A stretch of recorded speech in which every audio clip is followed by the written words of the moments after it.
Vector addition by the rectangular components. Class 11th physics vectors and equilibrium को हम लेके चल रहे हैं। तो इसके अंदर वेक्टर की एडिशन करेंगे रेक्टेंगुलर कंपोनेंट की हेल्प से। सपोज कर लेते हैं कि हमारे पास दो वेक्टर्स हैं, ठीक है। ये हमारे पास एक वेक्टर है ये, और दूसरा वेक्टर है हमारे पास ये वेक्टर है, ठीक है। अब ये दोनों वेक्टर्स को हमने ऐड करना है, ठीक है। इनको ऐड टू टेबल के मुताबिक ऐड करेंगे, ठीक है। अब कैसे करेंगे, पहला वेक्टर ये है, दूसरा वेक्टर ये है। अब दूसरे वेक्टर की टेल को हेड के यहाँ पे रखेंगे तो ये इस तरह हमारे पास बन जाएगा, ठीक है वेक्टर। अब ये ए वेक्टर, ये वाला बी वेक्टर इधर आ गया, ठीक है। और अलग से रेक्टेंगुलर कोऑर्डिनेट सिस्टम बनाएंगे, ठीक है। उसके अंदर फिर ये वाला जो यहाँ से लेकर यहाँ वाला ये वाला जो स्ट्रेट लाइन होगी ये हमारे पास रिजल्टेंट होगा उसका, ठीक है। तो बेसिकली ये हम काम करने लगे हैं इस डायग्राम के अंदर। कम्प्लेक्स डायग्राम नहीं है, बहुत सिंपल है, जैसा कि हमने बताया अलग अलग बनाए, उसके बाद फिर आप उसको एडअप कर लें ऐड टू टेबल के मुताबिक। ये देख सकते हैं हमारे पास एक वेक्टर ए है, ठीक है। उसके बाद दूसरा वेक्टर हमारे पास ये वेक्टर बी है, तो इस वेक्टर बी को मैंने यहाँ पे रखा ऐड टू टेबल के मुताबिक, और ये उसका रिजल्टेंट बन गया ये वाला, ठीक है। और रिजल्टेंट ए प्लस बी बन जाएगा, ठीक है। अब ए के कंपोनेंट ड्रा किए और उसके बाद फिर ये हमारे पास नेक्स्ट वेक्टर के कंपोनेंट्स आ गए, ठीक है। और ये हमारे पास रिजल्टेंट आ जाएगा, ठीक है। इसको नाम दे देंगे, कोई भी नाम दे देंगे, ओ आर पी, और यहाँ पे लेकर ये देख सकते हैं ये ओ ए है और ये हमारे पास ओ पी है और ये हमारे पास पी वेक्टर है, ठीक है। अब इसको तो ये हमारे पास एम है। अब यहाँ पे देख सकते हैं तो ये बेसिकली हमारे पास इसी डायग्राम को हम फर्दर लेके चल रहेंगे और बहुत सिंपल है यहाँ पे, ठीक है। X components of the resultant यहाँ पे देख सकते हैं O R is equal to O Q plus Q R.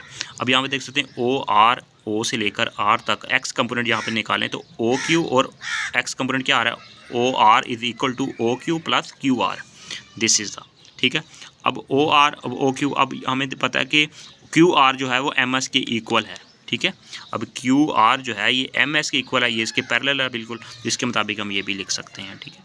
अब यहाँ पे हमें देखो O R basically R x resultant x component है, एक्स एक्सिस है, और इसी तरह क्यू आर एक्स कंपोनेंट है हमारे पास ए वेक्टर का, और M S basically B vector का एक्स कंपोनेंट है। ये हमारे पास एक्स एक्सिस के कंपोनेंट्स आ जाएंगे।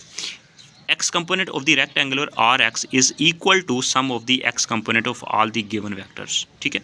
इस तरह y components of the resultant निकालेंगे तो हमारे पास y components में देखेंगे तो हमारे पास PR is equal to, यहाँ पे देख सकते हैं ये P और ये हमारे पास R, PR is equal to यहाँ पे RS प्लस PS के इक्वल होगा, ठीक है। यहाँ पे देख सकते हैं PS is equal to SR के इक्वल या RS के इक्वल लिख सकते हैं इसको।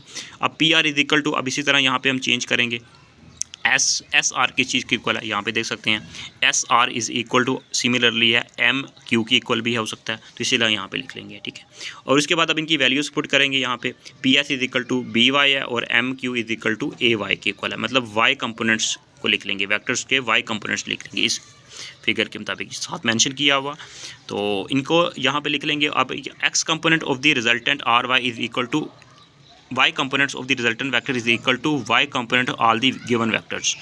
अब यहाँ पे क्या करना है कि हमने रिजल्टेंट निकालना है, तो similarly resultant is equal to resultant x component resultant y components i और j ये हमारे पास यूनिट वेक्टर्स हैं, इनको सिंपल ऐड कर लेंगे, हमारे पास आ जाएगा ये फॉर्म। अब हमारे पास इनके कंपोनेंट्स वैल्यूज़ पुट कर दी हैं और मैग्नीट्यूड ऑफ द रिजल्टेंट निकालेंगे तो इनका स्केयर ले लेंगे और अंडर रूट ले लेंगे, हमारे पास ये मैग्नीट्यूड की फॉर्म में आ जाएगा।